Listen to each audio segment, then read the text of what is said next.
Hola queridas amigas y amigos, bienvenidos al capítulo número 5 de este programa UCDM.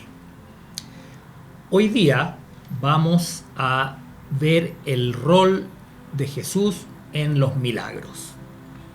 Para las personas que no hayan visto este programa, les recomiendo partir por el capítulo número 1, que van a encontrar el link en la descripción.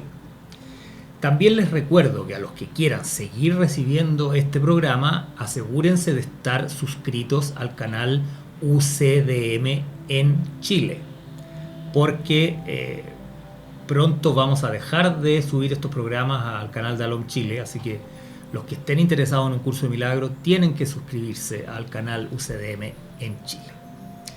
Ok, entonces veamos cuál es el rol de Jesús en el milagro, por lo tanto, en todo el plan de expiación.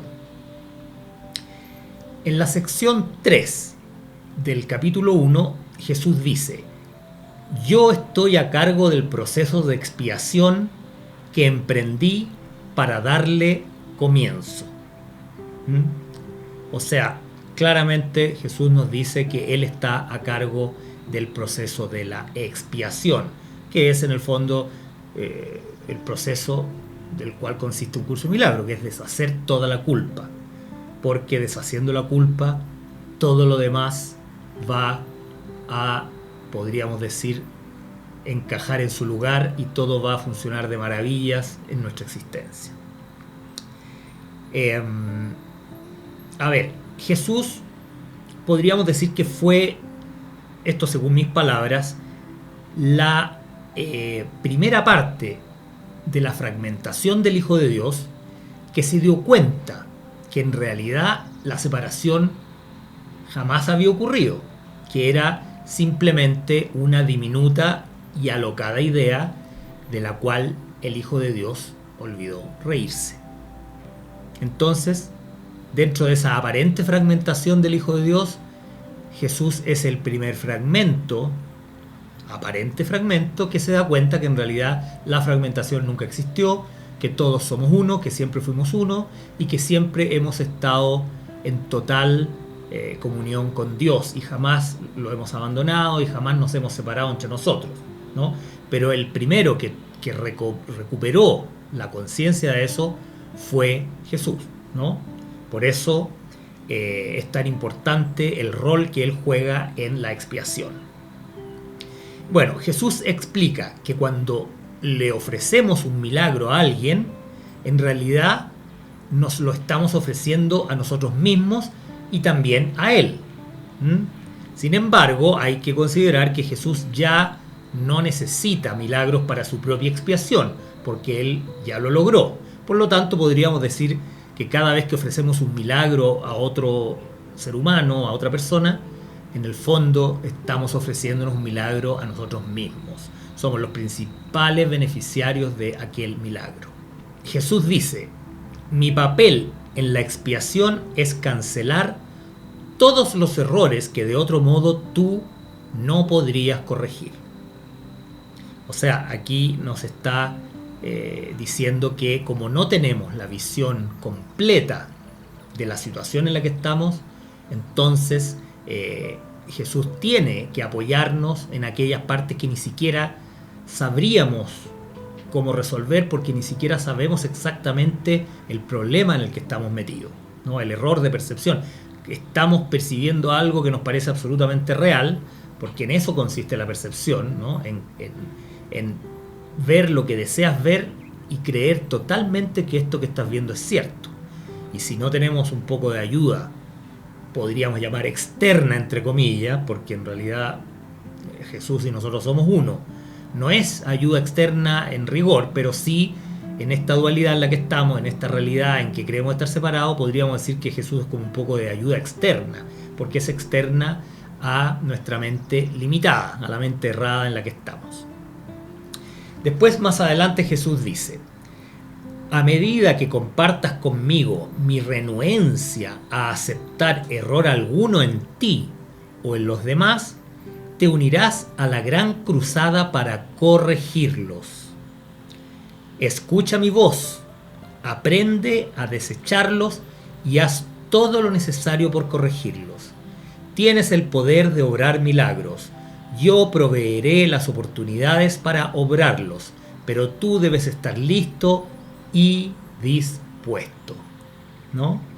Aquí vemos cómo Jesús es nuestra gran guía en este proceso de expiación, en este proceso de los milagros, ¿no? Debemos apoyarnos en Jesús para saber cuándo y a quién ofrecerle un milagro, ¿no? Y hay que aclarar algo, que en realidad dejemos que sea el propio Jesús que lo aclare. Dice: yo soy el único que puede obrar milagros imparcialmente porque yo soy la expiación. Tú tienes un papel en la expiación que yo te dictaré. Pregúntame qué milagros debes llevar a cabo. O sea, otra vez Jesús nos está diciendo que necesitamos la guía de Él, porque Jesús representa la expiación. Por ser el primero en despertar de este sueño de separación, es el que está a cargo de todo este proceso de expiación que, como hemos dicho varias veces, significa deshacer toda la culpa de creer que hemos abandonado a Dios, traicionado a Dios y que prácticamente hemos despojado a Dios de su propio Hijo, que es lo único que Dios tiene, ¿no? Porque Dios solamente creó a un hijo, y ese único hijo que en parte está dormido y cree haberse separado del Padre, entonces nosotros creemos, aunque no conscientemente, pero en nuestro inconsciente creemos haber despojado a Dios de toda su creación. Y esa culpa que sentimos, aunque sea inconsciente, pero esa culpa está ahí, está siempre molestando, está siempre complicándonos la vida, ¿no? Entonces, este proceso de expiación es fundamental para poder desarmar todo este entuerto que hemos armado.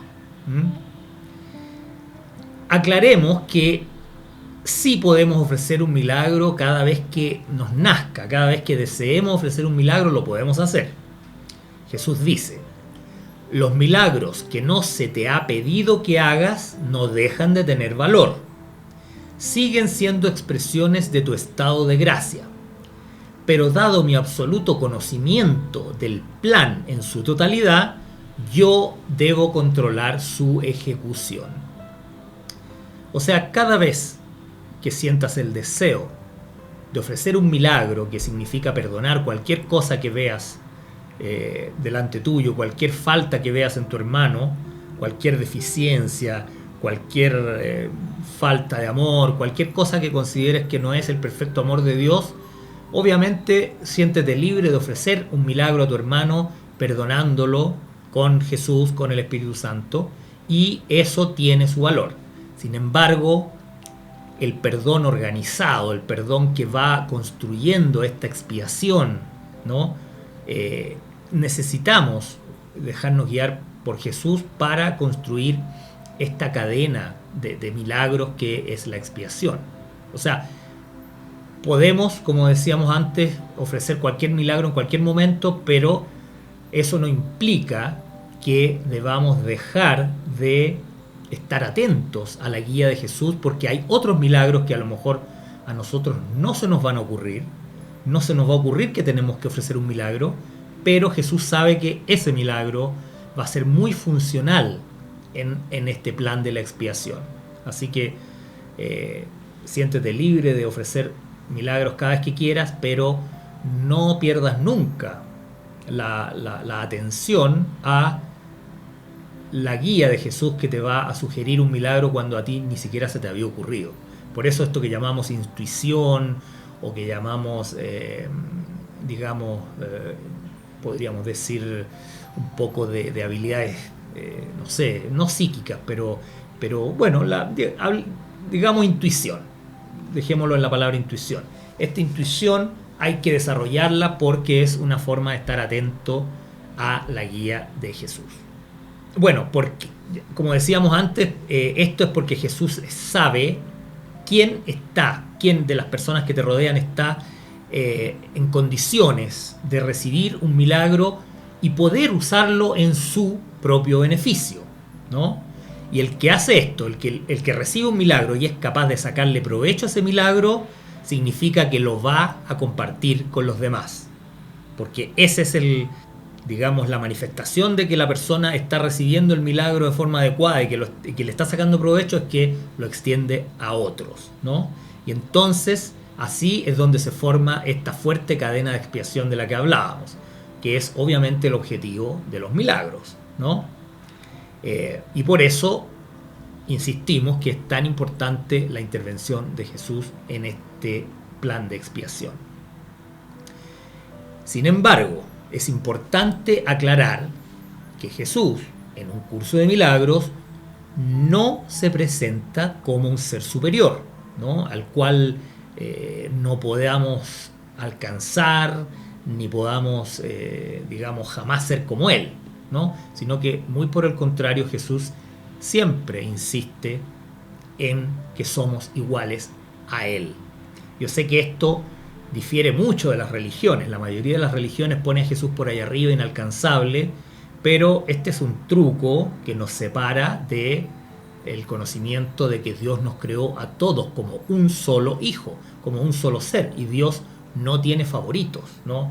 Porque si Dios tuviese favoritos, significa que tendría no favoritos, o sea que sería un Dios de castas, un Dios elitista, un Dios como de jerarquías, o sea, no tiene nada que ver con el Dios de un curso de milagros, ¿no? Por lo tanto, es importante no confundir el rol que juega Jesús como hermano mayor con que es un ser superior al cual jamás vamos a alcanzar y nunca vamos a ser como Él. No, Jesús quiere que seamos como Él porque Él sabe que muy en el fondo somos como Él. En la sección 2 del capítulo 1 Jesús dice, escuchen bien porque esto es muy importante: no hay nada con respecto a mí que tú no puedas alcanzar. No tengo nada que no proceda de Dios. La diferencia entre nosotros por ahora estriba en que yo no tengo nada más. Esto me coloca en un estado que en ti es solo latente. ¿Te fijas lo que está diciendo Jesús aquí? Que la única diferencia que hay entre Jesús y tú es que tú tienes más cosas que Él. Porque tú tienes todo lo que Dios te dio, más todo aquello que el ego te enseñó, ¿no? Tú tienes un montón de lecciones, enseñanzas que has ido acumulando a través de tu vida, que las atesoras, ¿no? Como grandes tesoros de sabiduría, que son los que el ego te ha entregado. Jesús no tiene eso. Jesús tiene solo lo que el Padre le dio, y Él desechó todo lo demás. Jesús desechó todos los tesoros del ego, todas las grandes enseñanzas del ego las dejó de lado, y ahora se quedó solo con lo que el Padre le dio. Esa es la única diferencia entre Jesús y nosotros. Nosotros tenemos lo que Dios nos dio, pero tenemos una serie de tesoros que nos dio el ego, que es lo que nos está obstaculizando nuestro regreso al amor, nuestro regreso a la plenitud. Interesante concepto, ¿no? Bueno, Jesús también aclara una de sus frases más conocidas a nivel mundial, digamos. Todos conocen esta gran frase de Jesús: nadie viene al Padre sino por mí. Jesús dice que esto no significa de ningún modo que Él esté separado de nosotros, ¿no? O que sea diferente a nosotros, excepto en el tiempo. Y sabemos que el tiempo en el fondo no existe. Y luego Jesús explica que esto, la diferencia entre Él y nosotros, se debe entender como en un eje vertical más que un eje horizontal, ¿no? Un eje vertical de tiempo donde tú estás debajo de Jesús y Jesús está debajo de Dios, ¿no? Pero esto es solo en el tiempo. O sea, Jesús es nuestro hermano mayor y está por encima de nosotros solamente en la línea de tiempo. Cuando nos liberemos del tiempo, vamos a ser todos uno y todos el unigénito Hijo de Dios, ¿ya? Y Jesús dice al respecto: en el proceso de ascensión yo estoy más arriba, porque sin mí la distancia entre Dios y el hombre sería demasiado grande para que tú la pudieses salvar. O sea, en esta línea de tiempo en la que creemos estar, necesitamos a Jesús de intermediario, ¿no? Pero solo en la línea de tiempo, solo mientras estemos atrapados en el tiempo. Una vez que nos liberemos, Jesús y nosotros vamos a formar una unidad perfecta con el Padre. Es decir, Jesús está encima de nosotros dentro de la ilusión del tiempo porque Él fue el primero en despertar. Por eso lo consideramos nuestro hermano mayor. Y el propio Jesús dice lo siguiente: yo salvo esta distancia por ser tu hermano mayor, por un lado, y por el otro, por ser un hijo de Dios. La devoción que les profeso a mis hermanos es lo que me ha puesto a cargo de la filiación que completo porque formo parte de ella. ¿No? O sea, Jesús, por haber sido el primero en despertar, por ser un hijo de Dios, o el hijo de Dios igual que nosotros, y obviamente por ser parte de la filiación, además de estar a cargo de ella, ¿no? En la sección 3, Jesús dice: tú eres la obra de Dios, y su obra es totalmente digna de amor y totalmente amorosa. Así es como el hombre debiera pensar de sí mismo en su corazón, pues eso es lo que realmente es. O sea, fíjate cómo Jesús jamás nos rebaja ni un milímetro de lo que Él es. Él siempre está recordándonos, ¿no?, que somos el amado Hijo de Dios igual que Él. Esa es la misión de Jesús, es recordarnos que somos como Él, no que Él está allá arriba y nosotros somos pobres pecadores que jamás vamos a ser dignos de ni siquiera de tocarlo, ni siquiera de estar a su lado, ¿no? Justamente es lo contrario lo que Jesús pretende en un curso de milagros, y si tú crees en un curso de milagros, creerás que eso es lo que Jesús quiere enseñarnos a todos, ¿no? Entonces, en otras palabras, si tú reconoces que eres el Hijo de Dios, debes reconocer que eres digno de absolutamente todo lo que existe, ¿no? Todo lo que Dios creó. En realidad, lo único que Dios creó fue a su Hijo, que eres tú. Sin embargo, todas aquellas cosas que creemos que existen además del Hijo de Dios, la gloria, el amor, la paz, la abundancia, el regocijo, la hermandad, la fraternidad, el gozo, en fin, todas aquellas cosas que consideramos positivas son parte de nuestra herencia y nos merecemos cada una de ellas, independiente de lo que parezca que hagamos en este mundo o hayamos hecho en este mundo de ilusiones, ¿no? Si por otro lado te consideras indigno del reino de Dios, es solo, y escucha bien lo que voy a decir, es solo porque tu soberbia te ha llevado a creer que lo que Dios creó santo, tú has logrado cambiarlo. O sea, toda persona que se sienta un pecador miserable y que se sienta menos que el Hijo de Dios es pura soberbia, ¿no? Es la soberbia de creer que podemos cambiar al Hijo Santo que Dios creó en un pobre pecador, en una persona que está en contra de Dios, que ha arruinado el plan de Dios, que ha arruinado el reino de Dios. O sea, se necesita demasiada soberbia para creer que se le puede doblar la mano a Dios cuando Dios deseó, o mejor dicho, Dios decretó, o, dicho de otra manera, la voluntad de Dios al crearnos fue que fuéramos su santo, inocente, eterno y glorioso y amoroso Hijo por siempre. Y si nosotros creemos que podemos cambiar eso y que podemos transformar al Hijo de Dios en un miserable pecador que no se merece nada, bueno, esa es pura soberbia, ¿no? Vemos que es al revés de lo que enseñan muchas religiones. Muchas religiones enseñan que creerse igual a Cristo o a Jesús, o creerse dignos totalmente dignos del amor de Dios es soberbia. Bueno, aquí Jesús nos dice que es al revés. El creer que nosotros podemos quitarle la santidad que Dios le concedió a su Hijo, eso es soberbia. El creer que podemos transformar al Santo Hijo de Dios en un pecador es soberbia. El creer que podemos alterar, aunque sea en una mínima parte, el glorioso reino de Dios, eso es soberbia, ¿no? Así que ojo con la percepción distorsionada que tenemos de que creemos que mientras más negativamente pensamos de nosotros mismos, somos más humildes. Y es totalmente al revés. Mientras más negativamente pensamos de nosotros mismos, más soberbios estamos siendo, creyendo que podemos revertir y destruir la voluntad de Dios. Bueno, entonces si eres humilde debes reconocer que fuiste creado santo e inocente y nada ni nadie puede cambiar lo que Dios ha dispuesto. Más adelante Jesús dice: los perdonados son el medio de la expiación. Al estar infundidos por el Espíritu, perdonan a su vez. Aquellos que han sido liberados deben unirse para liberar a sus hermanos, pues ese es el plan de la expiación. Los milagros son el medio a través del cual las mentes que sirven al Espíritu Santo se unen a mí para la salvación o liberación de todas las creaciones de Dios. ¿No?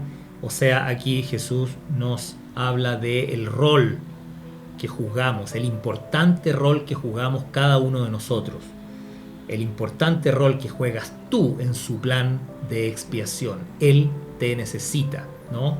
Y en la medida que tú perdones, vas a ser perdonado, y en la medida que seas perdonado, vas a poder ayudar a tus hermanos a que se perdonen a sí mismos y a que perdonen a los demás, y todo esto va a ir formando esta sólida cadena de expiación que al consumarse por completo, vamos a regresar a la plena conciencia del glorioso reino de Dios. Bueno, para terminar hoy día vamos a citar una maravillosa frase que está al final de la sección 3 del capítulo 1 y dice lo siguiente. Y pon mucho ojo y oreja, ¿no? Pestaña y ceja a esta frase, porque es una de estas frases que resume todo el curso de milagros en 3 líneas, ¿no? El espíritu está eternamente en estado de gracia. Tu realidad es únicamente espíritu. Por lo tanto, estás eternamente en estado de gracia. Como puedes ver, en estas frases se resume toda la idea del curso de milagro, que es que el Hijo de Dios es inocente.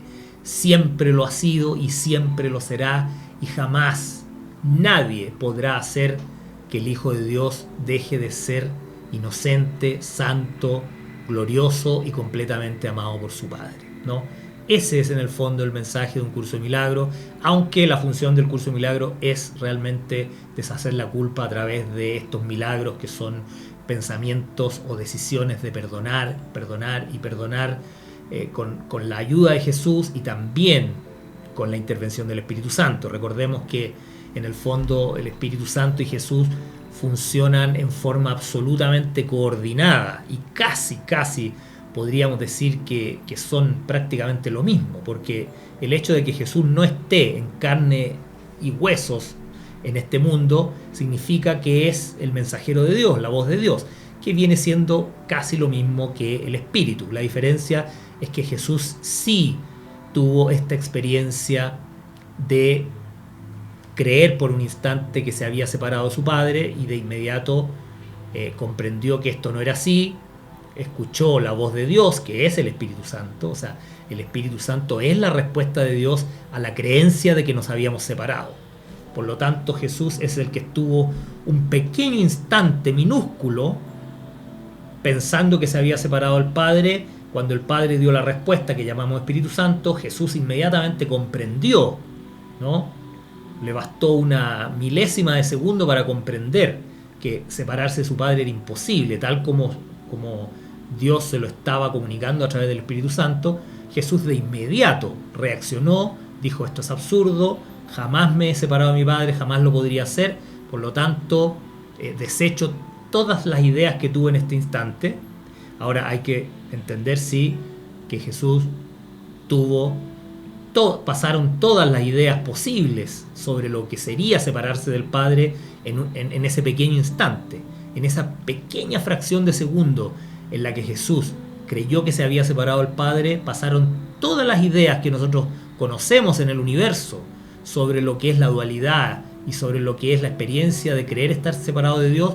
Pasaron todas esas ideas en un instante, en una fracción de segundo, por la mente del Hijo de Dios. Y Jesús despertó de inmediato, y a partir de ese instante está a cargo de la filiación, a cargo de la expiación, y nos está como hermano mayor ayudando a que nosotros despertemos, ¿no? Esto en el tiempo, porque en el ámbito de Dios, el Hijo de Dios despertó en una fracción de segundo. O sea, la duda, la creencia del Hijo de Dios de que se había separado de su Padre duró una pequeña fracción de segundo y nada más.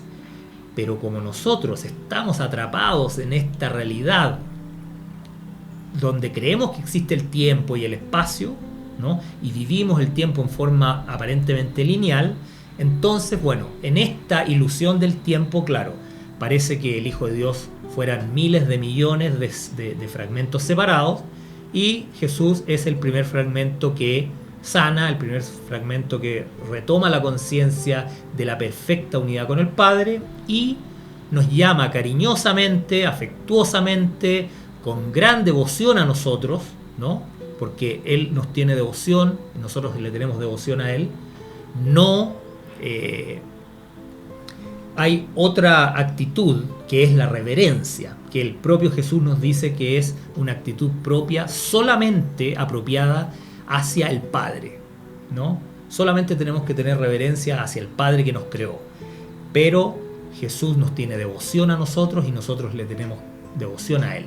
Y eso es parte del plan de la expiación, para trabajar en amor, mancomunadamente, en este plan de expiación para retornar en gloria y majestad al reino de Dios.